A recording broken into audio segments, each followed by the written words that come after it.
long time no see. Hi. So it has been a long time because we've been doing a lot. It's been like 2 months. Yeah, sorry. I don't know if anybody cares, but but we're back. Yes. So took a few notes because we have a lot to talk about. We have a lot to catch up on. First of all, we moved, so we are now Michiganders. My home state, we moved here, and everyone keeps saying you moved back. I moved back after being away for 11 years, but Jill's never been here before, so this isn't back for her. So she's just moved. And how do you like it so far? I like it. I'm tired. I'm really, really, really tired. Well, she likes it more than she sounds because I think she's been loving it. Yeah. We're so busy here all the time. That's honestly like one of the reasons why we wanted to move here, because whenever we came to visit, we were always busy. So we thought it just kind of made sense to live here because we have so much of Sam's family to visit, and we have a lot of friends here, and we have a lot of things going on. So why not live here and do those things and then be able to go back to Chicago to visit and kind of like slow down. We've only done that once so far. Right. We haven't had enough time yet. Yeah. I mean, moving is really hard. Anyone who's ever moved, which is probably everyone, knows it's exhausting. The lead up to it, packing and then moving and unpacking and sorting and finding all your stuff and finding just the right place for everything. And so I think we're in our groove, but it's taken a while. Yeah. We moved just under 2 months ago now. So we're coming up on 2 months, about a week shy of that. So, but you have more reasons to be tired. Well, yeah, but okay, let's back it up. Before the move, we were both going through IVF. So we were on all the hormones. We were trying to pack up our entire lives, figure out work things. I was kind of packing up my classroom and everything. You were transitioning to, sorry, my same job but different location and trying to get all that sorted out. Yeah, we like to cram a lot into a short time frame. That's kind of the story of our lives. That's who we are. Yeah, and then we moved and we kind of like hit the ground running. Like you only took what, a day or two off? I think 2 or 3 days off for the move. And then you were just back to work, like and at a new office you've never seen before, people you've never met before, just kind of working and doing your job. And we moved from the central time zone to eastern time zone, but I have to stay on the hours I was working in the central time zone to accommodate for, the people I work with who work in the central time zone. So I hate it. I was working early and getting out earlier, and now I'm working later and getting out later, and I hate that because she gets up and goes to work so early, and then I'm like, oh, what am I gonna do? And I've tried working out a couple of times, but I feel like it's not quite enough time for that. And sorry, Lindsay. So I go after work, but then also coming home and having to still unpack and find time to do all of that, plus see each other and be adults, make dinner, clean up from dinner, laundry, take care of our animals, and and we don't see a lot of each other during the week, unfortunately. But you're so busy with your new job. Yeah, so I am a high school teacher, and I took a position where they asked me to teach AP English. So I am very busy teaching a class I've never taught before. And if anybody knows anything about teaching AP, it's pretty intense. So I've been pretty busy. Lots of grading, lots of prep, and then just teaching at a new school, getting to know new people and policies and curriculum and all that stuff. It's a lot. So getting your hair cut. And I got my hair cut. It's so cute. I got mine cut, but you can't probably tell. It's still very long, but I wanted it short, and she's like, no, you can't. And then she went a couple weeks later and did this, and I was like, oh, wow. But it's even so grown up cute. because we were supposed to vlog a while ago, and it's grown out a little bit. Longer. But it's so cute. I love it. Yeah. So, what are some challenges from the move? Other than being exhausted, obviously. Being exhausted is really hard because we're just always tired because we always have so much going on. We've had, like, now that we're here, we were luckily here for my mom's birthday, and it was a really big birthday. So we got to celebrate like 3 times with everyone, which was really nice. And then we've had a lot of other birthdays, and then we've had Jill's birthday, which was fun. We got to celebrate with our friends here now. That's when we went to Chicago the weekend before her birthday, and we celebrated with some family and friends there. So that was really nice. We had fun. We went to pumpkin patch, even though it was September. 80 degrees. Yeah, we went with Jill's mom and our 4-year-old nephew, and he was just super excited. He's like, I want to do an adventure. And we're like, okay. And Jill's like, let's get in the car. And we went. We had a really good time. It's on our Instagram if you want to go check out the pictures. Yeah, it's I really... posted that a while ago. It was really fun. It was a cool place. We just had a good time. But we've done that. We've gone to Northern Michigan. We've, spent time with friends and a ton of time with family. And we just had the Jewish holidays, which is really nice to be able to be home and be with everyone. We're liking it. We're just really busy. We're tired and constantly going, and it's great. But it's a lot. And your family is always going. My family literally always sleeps. Going. I didn't get that. I've always said when the sun goes to sleep, I like to go to sleep. When it's up, I'm up. I'm a morning person. I think I've rubbed off on you though, because when we first met, like that, though. Sam would I would stay up later doing things and never stop, and I'm like, no, but then the minute I sat down, I would fall asleep. Watch some TV, hang out, and now we're very good at that. Now we need to maybe too much. Now we need to get a little bit more active, which is why we have Lindsay, the fitness monkey. Yeah, as soon as I'm able to work out. Yeah, you soon. We'll get to that. I've been doing that. Last we talked to you guys, we said we were taking 3 months off to move and to adjust to life and to focus on being healthier. And we've done a lot of that. We haven't had time for all of it, but I've been trying to be really good about going to the gym. We've had I think 2 weeks after we moved, I couldn't find any time. I just couldn't find it. There wasn't time. We literally time. Didn't have the time. And then I got really good, and then we'd have I'm drinking all your water. That's okay. But we've had some things that have made it harder to go at times. So I'm trying to be really good about it. But I try to go all the times I'm supposed to. But I miss a couple here and there. But it's become more of a priority, and I feel really good about it. So I'm loving that, and Jill's going to probably join me on this endeavor soon. Yeah, so I just had surgery. We'll go over that in a little bit. But which is part of the reason why I wasn't able to get to the gym as much, because she was down for the count for a while. And but as soon as I'm cleared, I'm going to sign up with Lindsay as well. So it's going to be a whole new adventure. Yeah, I've been making her go to the gym with me when I have to go. Not every time, but a lot of the times I'm like, you're not doing anything that you can't go to the gym, so let's go to the gym because I have to go. It's been a nice date night. Yeah, it actually has. Yeah, it's nice to get out and go. All right, so after we moved, we immediately had appointments for a new OBGYN that we did a lot of research on, and then a new fertility clinic. So how did the OBGYN go? So the OBGYN, the doctor came highly recommended from a friend of ours who's a doctor. So I thought that's a good recommendation. I've read really good things about them. I do a lot of research, and they seem like a good place. So we went in, and the office was just a little bit dumpy, dated, which I was talking to our fertility nurse today, and she said she sees that a lot in this area for some reason. She said her mom lives in North Carolina, and everything is like state of the art and gorgeous. And in Chicago, that's kind of how it was too. So I was like, oh, we're gonna have to get used to that. Our fertility office is nice and modern and all that kind of stuff. We're not staring at a lake like we were, on like the that's so pretty 24th floor or something like that. But the office was just a little disorganized. It was a lot disorganized, dated.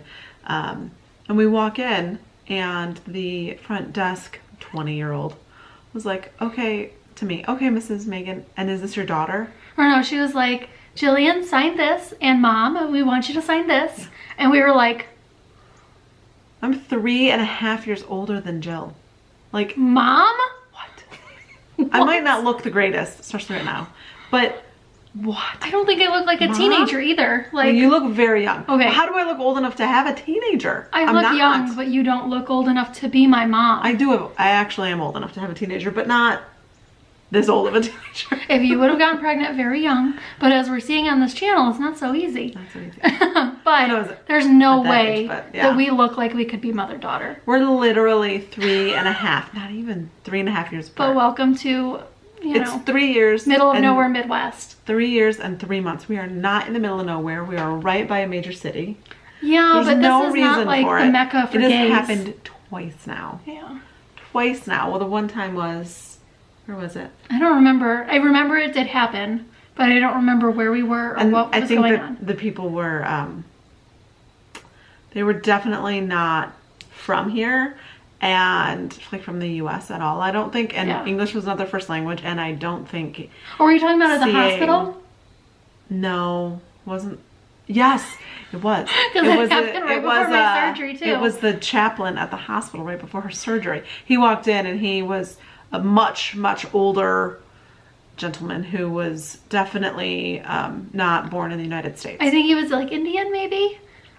He was very English very was not sweet. his first language. No. He was a very sweet older man. I think that like gay people were like a foreign concept to him. So he was like, he came in to see if he could offer anything, any prayers or anything like that, which isn't really up Jill's alley. Like, I'm fine. So she was kind of like, no, good. I'm okay, thank you. And he looked at me and he's like, and are you okay? And he like started saying mom. No, he's like, and are you okay, ma? And he stopped and I was like, I'm her wife. And he was like, oh.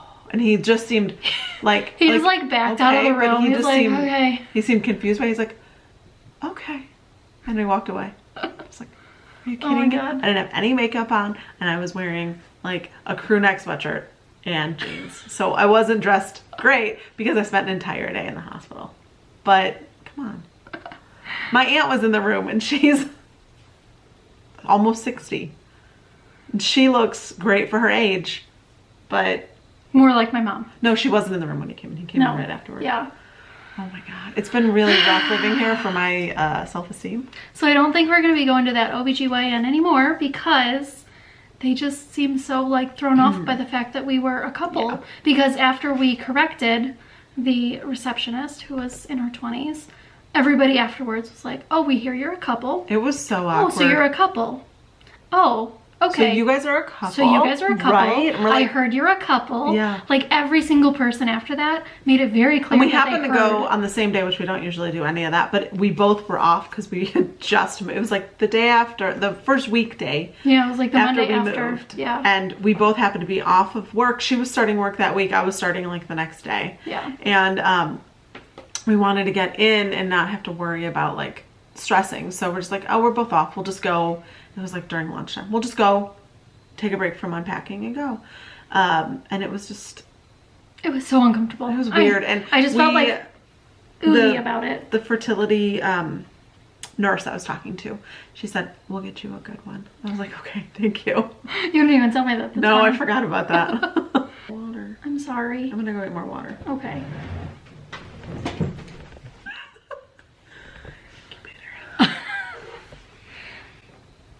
So moving on from that wonderful experience with our new OBGYN, we started seeing a new fertility doctor because we also wanted to have that set up pretty quickly. Even though we were taking the 3-month break, we wanted to make sure that we were able to kind of just transition right into continuing to try when we were ready to do that. Mm-hmm. So we kind of got settled with this new fertility doctor. And tell us about her. She's so I asked some friends who've done IVF and other kinds of, you know, fertility treatments in the area, and I had 2 doctors recommended to me. I researched them, but I'm not a doctor and I don't really know much about any of that. So 2 of our friends recommended the one we went to, and it was the one that I was leaning toward. So we had a final meeting with our previous doctor, and she said, are you guys gonna get started again out there? And she was kind of like outlining what she thought we should do and all this stuff. And she printed off all these records for us, and you know, she was always really great. And she goes, well, send me anyone you're thinking of and I will research them and tell you what I professionally think. And oh, awesome. So I sent her the list of the 2 different fertility offices, and she said this one is like nationally recognized, great one. I would absolutely go to this one. So that's where we went. We called them. Our friends that had recommended, one had gone to one of the two doctors, the other had gone to the other. They both said they're both amazing. You see them both, but your main one, you know, kind of handles the majority of your planning of care and all of that. So I look into them. They have a new doctor on staff, which one of the friends had told me about, and said, I don't know much about her, but if the other two are willing to work with her and think that she's, you know, outstanding enough to be in their practice, then she's got to be amazing, because they're really particular and they're very good. And so we called them up, and the two established doctors had waits until after Thanksgiving. That's a long time. We were on a break. But, especially from August. Yeah, it was July, I think, when I first called them. Yeah. We were on a break of trying when we moved, but we've gone through this whole thing before. We know how long it can take to get established at a fertility office, jump through all the hoops that they're going to require, even though we've been through them already. So I didn't want to wait. I wanted kind of to be established, and once we were ready to jump into it again, we could just call them up and go. So the new doctor had appointments available that same week that we went to the phenomenal OBGYN office. So we went, it was like the next day. So we went, they reassured me that she's really great. She actually had done a lot of her training with this office. And that all three doctors kind of conference every day, like midday, about all the patients they've seen and about the plans. They kind of like go through all the cases and talk about it and kind of come up with game plans for their cases. So it's kind of like you're getting the care of all three of them, which is really outstanding. It was really like reaffirming to us. We're like, okay. And you know what? Like, every doctor starts somewhere, and clearly she has to know what she's doing to work there. So we met with her. She's young. I mean, she's like very young. Probably. She's younger than I am. No, she's not. We tried to figure this out, because we don't know how old she is, but we tried to figure out how long it would take for someone to go through the schooling. I think she could be under 30. She's not under 30. I don't know. She seems pretty young. I don't think she's under 30, then. I really don't. You're not a great judge of how old people look. Well, neither is the receptionist at the OBGYN. I guess anyways, she's very young, but clearly she knows what she's doing, because they hired her, and she's part of their practice. I think she's in her mid-30s or so, from reading her bio and all of that. Anyway, when we first met her, we were like, I don't know, because she seemed really hesitant, I think. You think? Yeah, I think. So we decided we were going to kind of go in and just like see what she thought, because we both said we didn't want to give her too much of our opinion, because I mean, we've been going through it for a year and a half, and so we didn't want to like give her our opinion. We just wanted to see what like fresh eyes thought. And she had seen our records, I think, only for like a day or so. No, I mean, yeah. Not even. You dropped them off on Monday morning, and our appointment was Tuesday, so I don't think she may not have even been able to read through. We were going to have them sent electronically or like through the mail or whatever, but our old doctor's office said it could take over a month or two to get them there, so we went in and had them given to us in an hour. So we had to bring them here. Like the day before we moved. Yeah.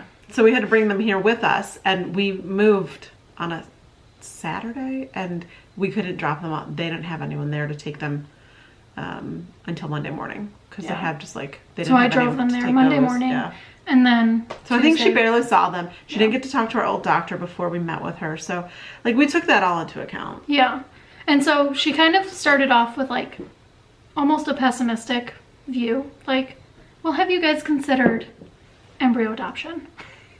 And we were just kind of like using an egg donor, embryo adoption, all of that. She's like, there's lots of options, and that was like her first suggestion to us. And I don't think it's wrong to say, have you thought of that? But I also don't think it's maybe the best thing to use as your first approach to new patients.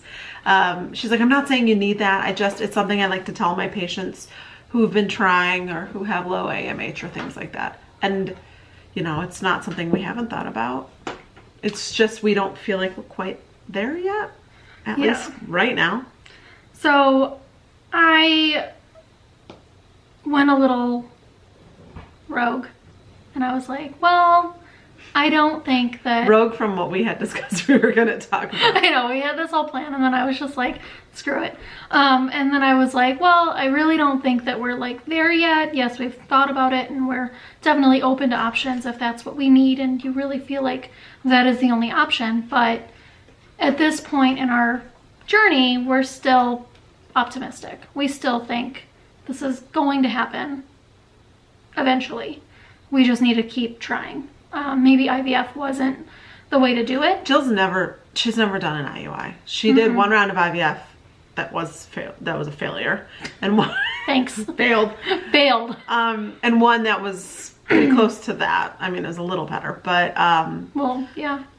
I also think that this doctor's office approaches things extremely differently than our first office, and to be honest, we're really liking it so far. Yeah. But we didn't know that at first, and we were just kind of like, we barely tried. Like, I've done, 5 IUIs? Got pregnant one time. I did 3 rounds of IVF, 2 egg retrievals. We have 1 frozen embryo. We did 1 transfer that didn't work, but it wasn't even a blast, which... So you've been pregnant twice? Yeah, it was a biochemical the second time. And the doctor today was like, we can't even count. Like, we can't even tell you about how different things impact transfers because we don't measure off of any transfer less than a blast. So I think it was pretty far-fetched hope.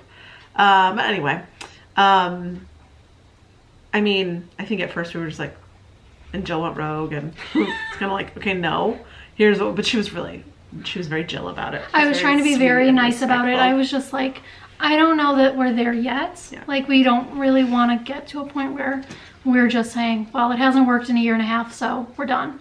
I mean, people try for decades. But then I tried to explain to you in the car afterwards, like, I wasn't trying to, like, step on toes or, go against what we said. I just didn't want the doctor to start our treatment with thinking, they've already tried everything. This isn't working. Like, we haven't necessarily tried everything. No. We've tried a lot, but, I mean, people try for years, and they find success. So I do believe we will find success. It's just not happening as soon as we wanted it to. Right. And now we're kind of just letting science and whatever else is out there. So that's something that one of the people I talked to for recommendations about this doctor's office said that her doctor, which was not the doctor we're seeing, didn't necessarily have the sweetest bedside manner. She was nice, and she said she's a scientist who makes babies. She used some profanity in there to really send it home. But she was like, she's a doctor who makes babies. She knows what she's doing, and she will make you a baby. You might not get the warm and fuzzies from her, but she knows what she's doing. And that's how this practice kind of is. So our doctor is kind of like, I talked to her after Jill's surgery, and I've seen her since, and she's kind of like warmed up to us a little bit more, and she talked to our old doctor, and I think she just feels more comfortable now. But she's very sweet. But like, you can tell they know what they're doing, and they're scientists. So we're trying to trust them, and they kind of approach things a little bit differently. Our old clinic was kind of like a machine. A dairy farm? It just kind of felt like a factory. Like, it was one size fits all approach. They had different protocols, but it was like, oh, you have this and this and this. Okay, that's this protocol. You have this and this and this. That's this protocol. And there wasn't a lot of individualized care. I mean, as little as you can get when you're going through something like that, to be honest. Which is what we were looking for when we found our new doctor. And it's kind of interesting because... What we weren't looking for when we found it. We wanted individualized What we were care. Looking for... No. What we were trying to avoid. Yeah. There we go. We were looking for certain things in a new doctor. So when we were looking for a new doctor in Michigan, we tried to find a place that was a little bit more individualized because we felt like we needed more. And actually our Chicago doctor told us that she wouldn't recommend us going to a big university. She said there's for a doctor. There's things she would have loved to have been able to try on us, but because it was through a big university, like a very large teaching university, like a hospital, teaching hospital, university hospital. Yeah, they aren't able to just implement new things. They have to have it approved by the board and all that stuff at the university. So she's like, I think you'd be best to go to one of the smaller but still like nationally, you know, recognized centers, that they have a little more flexibility and they can try these newer things and they don't have to jump through so many hoops to try the new stuff that they like to try. Our doctor told us, I probably want to try this, this, and this with you, but I can't here. So go somewhere that they're going to be able to do those kinds of things, which is, I think, why she recommended where we are. And a big reason why we wanted to go there. Our friends who went there said that you know, their monitoring appointments, they saw a doctor every time. Every ultrasound was done by one of the two, now 3 doctors. That's amazing. It's obviously a much smaller practice than what we were seeing in Chicago, and it is. I mean, it's there was like 8 doctors at that office, and this is 3, so under half the size. Definitely less patients, but so far, I mean, I think that's amazing that you will see a doctor every time. There's so many times we had questions, and we're like, oh my gosh. Yeah, we were like, can we just ask a question? And they're like, send a message to a nurse, and a nurse will get back to you. And so now this within 24 hours. And it's like, okay, but I'd love to like just ask the doctor a question, and couldn't do that. So. And you have at this new place, you have an IVF nurse assigned to you. Even if you're not doing IVF, just IUI's treatment with them. It's one nurse that is always your nurse that handles everything for you. Like, she goes on vacation, the others step in and they all know about each other's patients, but they're your one person, they're your go-to person. She has a dedicated line that we call into. That is one thing. We had email ability at our old office, and we don't have that here, and that's kind of a bummer. But at the same time, like, you call and leave a message, you get a call back the same day. You call before they leave the office. So, and we have the same nurse, so that's kind of helpful that the Maygans are getting personalized care and treatment. Like today I was at the doctor, and the nurse was like, how's Jill? Like, I think that is great, you know? Like, at our old office, depending on who you saw and if they remembered, and they might remember and they might ask. Likely they wouldn't, because you wouldn't see the same person. So I don't know, it's all good things, so hopefully good comes from it. And then we had our baselines with this doctor, and for me, they found that my thyroid hormone was a little bit elevated, so they prescribed levothyroxine, and I'm just taking like a minimal dosage every morning before I eat or drink anything, and then hopefully it'll come down. And when I talked to the doctor after she had prescribed it, she said, she asked if I had any questions, which was crazy. I was like, oh, I get to ask my doctor questions over the phone. And I just said, like, do you see thyroid issues preventing pregnancy? And she said, yeah, sometimes. So. And then I had my my baseline, and they do like a whole physical, which they check you out more than our old office did, which is, I mean, reassuring. It's nice. And they called me and told me that my prolactin was high. So I have to go on, is it bromocriptine? Bromocriptine. Or something like that, to lower my prolactin. So that's something that I have to do now, before. They said once you get pregnant, you come off of that. But it can prevent high levels of prolactin, can prevent ovulation, and kind of mess with your other hormones that are produced and all that kind of stuff. So, I mean, we were going to a reproductive endocrinologist for the last 1.5 years, and we didn't have any of this discovered.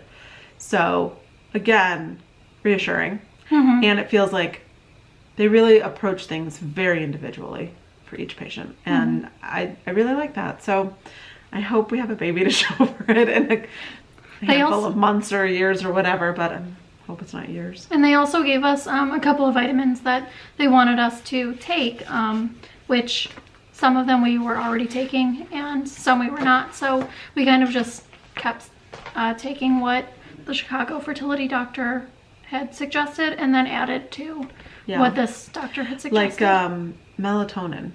I think 3 milligrams of melatonin a night. They say to take that. And then there's a couple of other ones. But that was, I think, the biggest one that we were like, oh. And I had actually read that. Yeah, you had just read that. And then they said, yeah, get on it. So I just ordered it from Amazon. It's the same vitamin brand that we use for a lot of other things. But it was easy to find that dosage. I looked in the stores and I couldn't find that small of a dose. So like 5 or 10 milligrams in the store, because that's like more for like sleep. And they said it really helps your fertility numbers, and it also helps you sleep. So that's great. But yeah. Yeah. So far so good. So we're in our 3rd month of our 3-month hiatus from everything. How do you think the 3 months has gone? A lot more busy than I expected. I kind of thought it would be 3 months of like relaxing a little bit, working out, getting moved, getting settled in. It has not been that at all. But I have to say, as the person who had been trying for the most of the 1.5 years, it felt wonderful. It felt so nice to just get my body back to me without the hormones and get back into regular working out and all of that. So that's been really amazing, and I think it was really good timing to move and adjust to our new life and new jobs and new everything without the added stress of all of that. So I think it's been great, and we're 10 days into the 3rd month, so it's coming to an end. And we had agreed on 3 months, so we're almost up. And that's why we are starting to, get back into seeing the doctor and, all of that stuff. So yeah, I think we'll have some more updates for you as we jump back into the whole TTC world. Yeah. Are you ready? Yeah, especially because now I'm going to start trying. So keep an eye out for an update on her changes, what have happened, and what happens next. Yeah, see you next time. Like it's a bird under your spotlight.